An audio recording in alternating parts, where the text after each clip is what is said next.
एक अर्ज करता हूँ, जो किसी तितर को जुकाम होता है वो नाक को छटकता है, लेकिन क्या है वो नाक को क्यों, जो ऊपर से पानी आ रहा है या कोई रुकावट है उसी के लिए।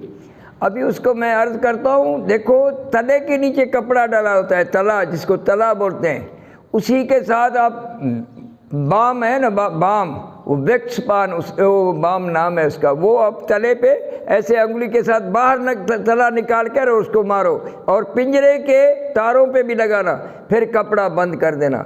कपड़ा बंद कर दिया, मगर उसी को खोलना बड़े एहतियात के साथ, क्यों, जो वो उसी की गर्माश आ जाएगी, उसको पसीना आ जाएगा।